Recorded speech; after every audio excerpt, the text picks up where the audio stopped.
Assalamualaikum warahmatullahi wabarakatuh. Hari ini kita akan belajar mengenai ukuran dispersi untuk data berkelompok.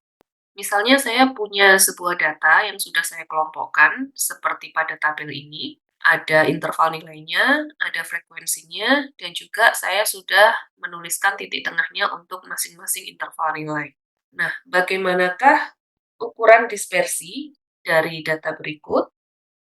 Yang pertama, kemarin kita mengenal ukuran dispersi yang pertama adalah jarak, kemudian ada IQR, ya, atau rentang interkuartil. Kemudian yang ketiga ada simpangan rata-rata atau deviasi rata-rata. Kemudian ada deviasi median. Kemudian kita mengenal varians, dan juga yang terakhir adalah simpangan baku atau standar deviasi.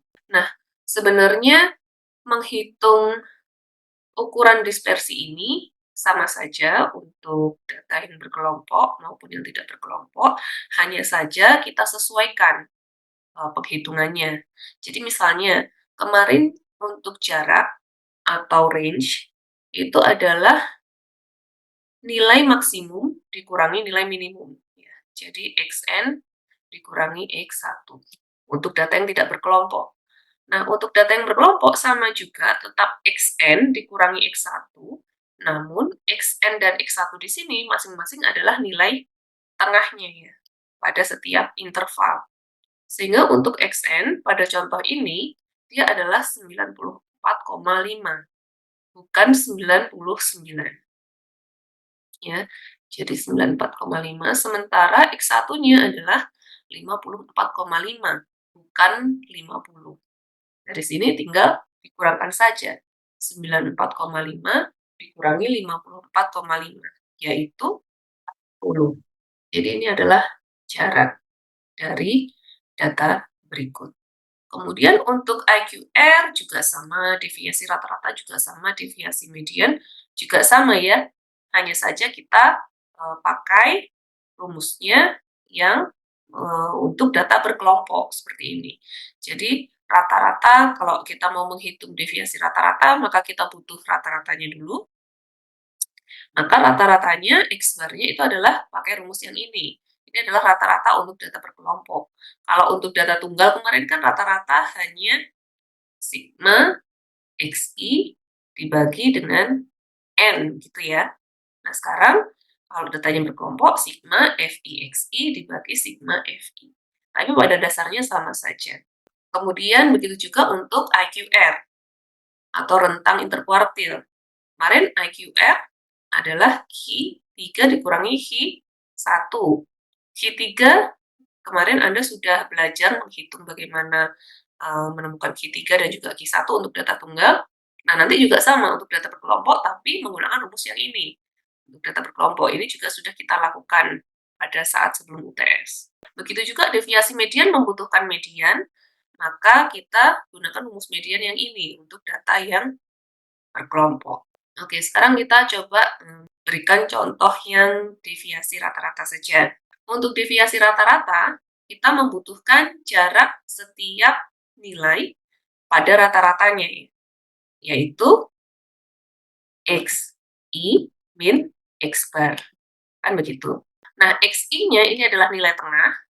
X bar-nya kita hitung dulu. X bar dari ini berapa? Oke, jadi sekarang kita butuh X bar.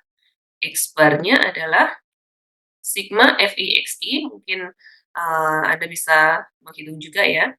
Jadi, FI-nya jalan ya, 5 dikali 54,5 ditambah, kemudian untuk yang kedua, 12 dikali 64,5, kemudian untuk yang ketiga, 18 dikali 74,5, kemudian yang keempat, 10 dikali 84,5, ditambah yang terakhir 5 dikali 94,5. Ini adalah sigma FIXI. dibagi dengan sigma Fi atau jumlah semua frekuensi ini, yaitu 50. Nah, ini tinggal kita hitung saja.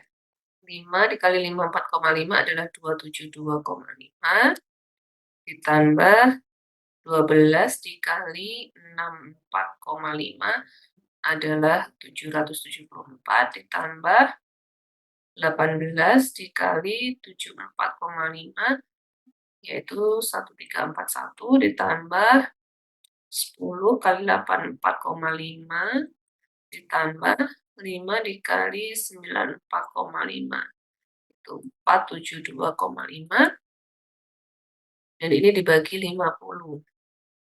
Nah, ini sama dengan 3705 dibagi 50 yaitu 74,1. Nah, kita sudah menemukan X-bar-nya, maka kita tinggal mencari jarak masing-masing nilai tengah ini ke X-bar, yaitu untuk X1 maka 54,5 dikurangi 74,1, ini ya, sama dengan berapa, dihitung. Kemudian untuk X2-nya dikurangi 74,1, kemudian untuk X3 dikurangi 74,1 dan seterusnya ya. 84,5 dikurangi 74,1. Dan yang terakhir 94,5 dikurangi 74,1. Oke, ini kita sudah menemukan hasil dari jarak masing-masing nilai tengah ke rata-ratanya. Nah, sekarang tinggal kita rata-ratakan saja. Nah, tapi bedanya kalau kemarin kita langsung menjumlah ini ya, masing-masing jarak ini kita jumlah dan kemudian kita bagi dengan banyaknya data. Kalau untuk data yang berkelompok, kita kembalikan lagi, kita kalikan dengan frekuensinya. Maka ini dikali 5, ini dikali 12, ini dikali 18, ini dikali 10, dan ini dikali 5. Setelah itu baru kita jumlahkan seluruhnya. Oke, ini adalah hasil perkaliannya. Ya, hasil perkaliannya, kemudian kita jumlahkan. Kita jumlahkan, ya, ini kita jumlahkan, hasilnya adalah 491,2, kemudian kita bagi dengan banyaknya data, yaitu 50, sehingga hasilnya adalah 9,824. Nah, ini adalah deviasi rata-ratanya. Untuk IQR dan juga deviasi median, Anda bisa lakukan hal yang sama, silakan. Saya akan berlanjut ke simpangan baku atau standar deviasi. Kemarin kita sudah punya ini ya, ini varians untuk populasi dan juga varians untuk sampel. Ini adalah untuk data tunggal. Untuk data berkelompok, maka perbedaannya hanya pada bagian sigma. Tentu saja kita kali dengan frekuensi. Ya, karena kita datanya berupa interval dan di situ muncul frekuensi dari masing-masing data. Oke, jadi ini adalah varians untuk data berkelompok. Nah, untuk simpangan bakunya atau standar deviasinya tetap sama. Nanti sigma adalah akar dari sigma kuadrat yang ini. Begitu juga S adalah akar dari S kuadrat yang ini. Kembali ke contoh yang tadi. Sekarang bagaimana menentukan S kuadrat? Misalnya, asumsinya ini adalah data sampel, maka kita harus mencari S kuadrat, kemudian kita lanjutkan mencari standar deviasinya atau S. Nah, untuk mencari S kuadrat, kembali ke rumus yang tadi, kita memerlukan XI min X bar kuadrat. Maka di sini saya berikan pada tabel XI min X bar kuadrat, ya, ini, dan sudah saya hitung hasilnya, XI-nya adalah ini, X bar-nya adalah yang tadi ya, X bar-nya 74,1. Jadi 54,5 dikurangi 74,1, kemudian dikuadratkan, hasilnya adalah 384,16. Oke, saya tulis saja, 54,5 dikurangi 74,1, kemudian ini dikuadratkan, hasilnya adalah 384,16. Dan seterusnya sampai di sini ya. Nah, kemudian dari XI min X bar kuadrat, kita perlu mengalikannya dengan frekuensi. Ini ya, XI min X bar kuadrat dikali dengan frekuensi. Maka sudah saya hitung juga, hasil ini, hasil pada kolom ini dikali dengan frekuensi. Hasilnya adalah pada kolom ini. Sehingga S kuadratnya adalah ini hasil dari penjumlahan F dikali X I min X bar kuadrat adalah 6192. Jadi ini ya, ini jumlahnya adalah 6192. Kemudian dikali 1/50 - 1, karena kita mau menghitung varians dari sampel, maka dikali banyaknya data dikurangi 1. Oke, jadi 6192 dibagi 49 hasilnya adalah variansnya 126,3673. Maka simpangan bakunya atau standar deviasinya adalah akar dari 126,3673, yaitu 11,24132. Ya, selisihnya tidak begitu jauh dari deviasi rata-rata ya, atau simpangan rata-rata. Tadi simpangan rata-rata kita oleh ini ukuran variasinya atau ukuran dispersinya 9,8, sementara menggunakan standar deviasi kita peroleh 11,24132. Oke, berikutnya kita beralih ke koefisien varians atau koefisien of variance. Jadi koefisien variasi ini adalah ukuran relatif dari dispersi. Dispersi yang mana? Yaitu simpangan baku, yang dinyatakan sebagai persentase dari rata. Untuk apa gunanya koefisien variansi ini? Ini biasanya digunakan untuk membandingkan dua buah data yang satuannya tidak sama. Ya, membandingkan ukuran dispersi dari dua buah data yang satuannya tidak sama, tapi kita mau lihat yang mana yang lebih heterogen atau yang mana yang lebih homogene, gitu ya. Nah, rumusnya adalah CV atau koefisien of variance itu sama dengan sigma dibagi X bar dikali 100%. Kalau ini datanya adalah data populasi. Kalau datanya data sampel, maka pakai yang ini. CV-nya adalah S dibagi X bar dikali 100%. Oke, agar lebih mudah dipahami, mari kita lihat contoh berikut. Misalnya, harga 5 mobil bekas, ini kita bicara pada populasi ya misalnya ya. Jadi nanti kita pakai sigma, bukan menggunakan S.